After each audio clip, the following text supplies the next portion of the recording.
व्याख्यानाचं आयोजन केलं तर त्या मुख्य व्याख्याते म्हणून योगेश सोनवणे सर हे आपल्याला बायोडायनॅमिक्स खत कसं तयार करतात याविषयी आपल्याला सविस्तर मार्गदर्शन. नमस्कार. तर आजचा विषय म्हणजे आपला बायोडायनॅमिक कंपोस्ट खत.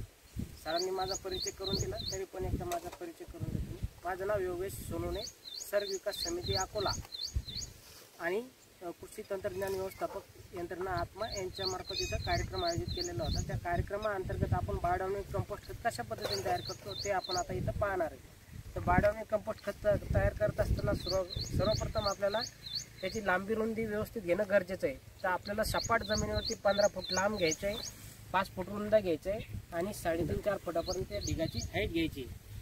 त्या ढिगामध्ये 70% शेण आणि 30% काडी कचरा असणं गरजेचं आहे. ते सर्व असताना त्याच्यामध्ये आपल्याला सुरुवातीला 5 दिवस अगोदर पाणी मारणं गरजेचं आहे. पाणी इतपत मारायचं की ते पाणी त्याच्यामध्ये बाहेर वाहून जायला नको, कारण की त्याच्यामध्ये महत्त्वाचा जो घटक आहे वर्मीवास्ट हा त्याच्यामध्ये असतो, की पाणी आपण त्याच्यामधून वाहून जायला नको याची काळजी घेणं गरजेचं आहे.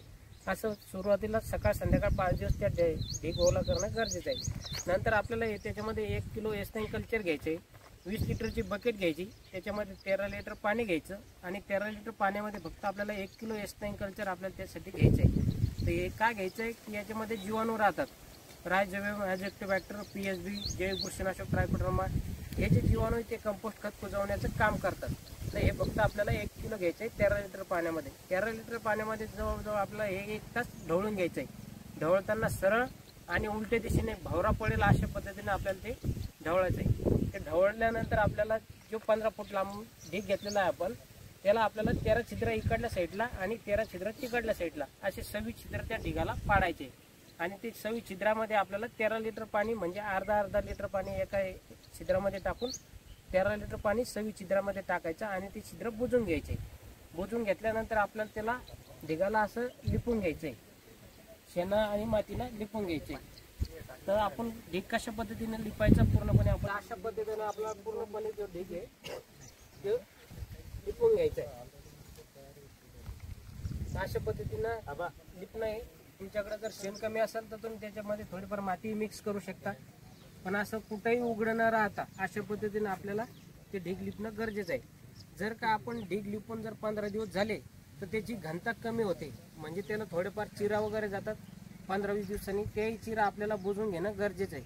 आणि थोडेफार काही किडे राहतात त्याच्यामध्ये हीट थोडेफार प्रमाणात सुरुवातीला निर्माण होते, त्याच्यामुळे आपलं उमणी अळीचं आणि त्याच्यामधले जे काही किडे राहतात त्याचं नियंत्रण होतं, अशी बाहेर येतात त्याच्यातून. तर हे पण आपल्याला लिपून घेणं नंतर गरजेचं आहे. तर जवळजवळ आपलं हे कंपोस्ट खत आहे 1.5 ते 2 महिन्यात कुजून प्युअर पत्तीसारखं तयार होतं. तर हे जे अशा पद्धतीनं तयार झालेलं आपल्याला कंपोस्ट खत दिसून येतं. प्युअर पत्तीसारखं 1.5 ते 2 महिन्यात कंपोस्ट खत कुजून तयार होतं. अशा पद्धतीने तुम्ही बायोडायनॅमिक कंपोस्ट खत तयार करू शकता. तर यासाठी अजून काही माहिती लागल्यास तुम्ही माझा मोबाईल नंबर घेऊ शकता, 9673 2170 45. माझं नाव योगेश सोनवणे. धन्यवाद. सर, एक प्रश्न आहे, बायोडायनॅमिक कंपोस्ट आणि रेग्युलर कंपोस्ट मध्ये काय फरक?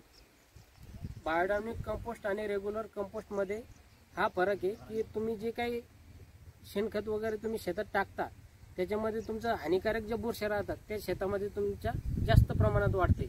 दुसरा विषय म्हणजे त्याच्यामध्ये अर्धवट कुजलेलं असल्यामुळे त्याच्यामध्ये उमण्याळीचंही प्रमाण आपल्या शेतामध्ये वाढतं.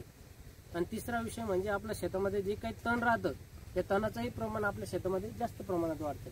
त्यासाठी आपण बायोडायनॅमिक कंपोस्ट खत तयार करून पिकाला वापरायचं सांगतो, कारण की ते लगेच पिकाला लागू होतं चांगलं कुजलेलं असल्यामुळे. सोनवणे सरांनी आपल्याला चांगली माहिती दिली की बायोडायनॅमिक्स खत शेतात का वापरतात. सदर प्रोग्राम हा कृषी विभाग आत्मा अंतर्गत आणि